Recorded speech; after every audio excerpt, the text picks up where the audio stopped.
What's Up Ronda Live ay atin pong tinatawagan si Sister Shoni Landicho. Shoni Landicho.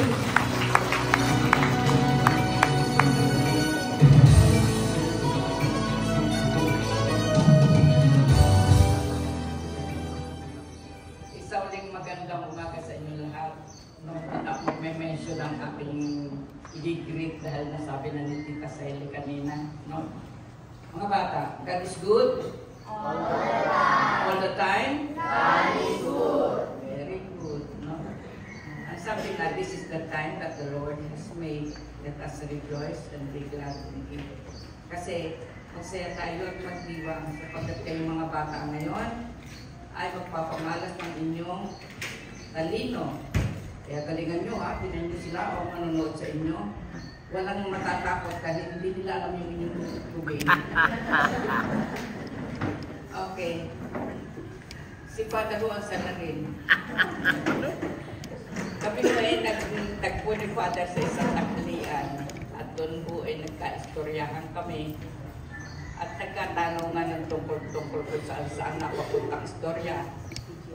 Ay di mabuto doon sa nalaman ni Father na ako dito konting kaalaman tungkol sa pagtugtog. Pamamagitan mo ng kanyang kaibigan na nasa Wawa. Ay di yun nga mga September, June 14, noon yung lunch, magkakasalo kami. Hanggang sa nag-uwian na kami, si Father naman, patuloy ang kanyang pag-a-announce paglinggo. No, nang naghihikayat sa mga batang sasali. Nabuo ito ng July 23 dahil sa paghihikayat nga sa mga bata, una kong dumating ay 10 dahil ang problema natin ay yung mga instrumento. Hindi man basta-basta lang napatpak o ano, meron din namang halaga ang instrumento na gagamitin. Kaya, yun o, noong 23, nagsimula mo akong mag-orient sa kanila ng pagpagtugtog, paano paghawak. Yan ay maliliit pa nung June 23. Maliliit pa ako, hindi na ganyan nalalaki. Napalaki ko ako dito sa Sabado at Linggo.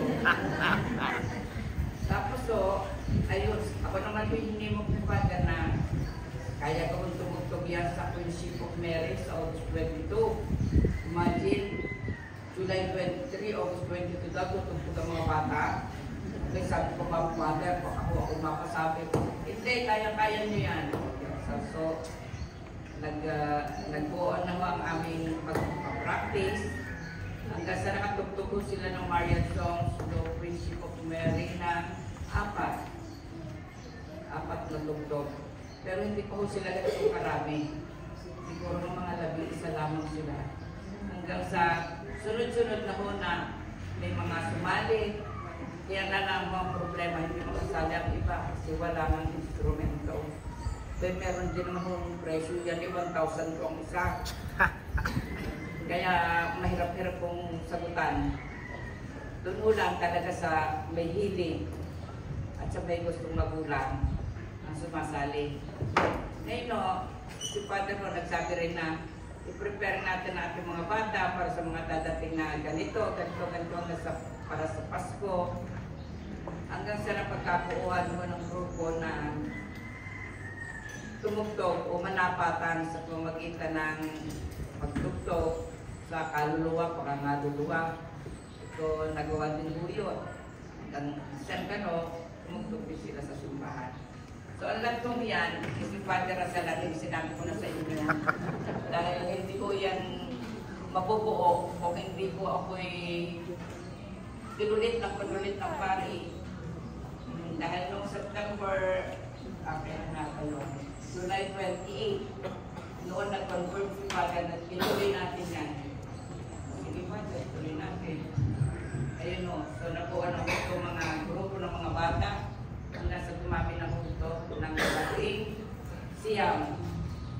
Ito yung 21, may mga 2 kasabihan na nga ako sa dami ng paan ng lahipan, sa lalagyan ng iba. So, ganyan mo ang nangyari din eh. Meron nung talaga nakita nila hindi sila sa pagtugtog. Meron ang gusto basketball, may ang gusto ipaparinig. So, may mga nawala akong mga bata. Ngayon o, nung unang-una ko, ang pangalan niyan ay Life Band. Ngayon, nung magkaroon ng instrumento na mga pandurya, habang nagtutubo sila ng lyre ng December, sinisimulan kong i-practice yung apa na meron akong instrumento. Kaya ako nag-ronda lyre yan. Ronda niya, lyre. Pinagsama ko ng pamikli. Kaya ronda lyre. Kaya mga sasasnan ko ngayon, ang kanilang pagtugtog ng lyre at pagtugtog ng mini rondalya. Sana yung ating mini rondalya ay madadagdagan pa. Pero ako yung natatakot din dahil manapakmahal mo ng instrumento. 4-5. Sino mo kaya dito ang makakapusali? Pag walang natasa pa mga. Meron. Hindi, tayo naman yan dahil nung araw ko na titig ko na dito, ay meron niyang grupong ganyan. So, yung kanilang mga naiwan ng mga instrumento, ay sinating ihimok na kung pwede i-donate na sa parokya para hindi na po tayo maghihingi ng pambili ng mga instrumento para sa Rosalia. Sana po bago magpasko sa isang taon, magdagdagan po yung 4. Kahit kung maging 6 man lang o 8, para po maganda-ganda ang tunog. So ayan o ang istorya kung bakit nagkaroon ng Rosalia. At ngayon ay Ronda Lyre. Maraming pong salamat. Ayan, maraming salamat po, Sister Shoni the Great. Isipin mo yun, Kuya Jonel, no? Nagsimula pala magsi 6 months naman. Dalagang pa noon si Tita Shoni. Dalaga pa pala kayo na. Grabe, tagal na, no? Dalaga pa rin ngayon. Kaya gusto mo mag-donate nagunahin ng pagiging dalaga.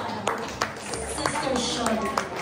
And speaking of Father, Sister Shoni, parang may dumating po magbibigay na ng 2 o 3 yata.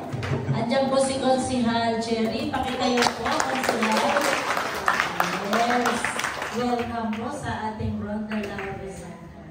Okay, kids. Are you ready? Yes. O, sit properly daw. Yan, smile. Mukhang hindi sila kinakabahan. Gawa ng mga upuwi, paiwa-iwara.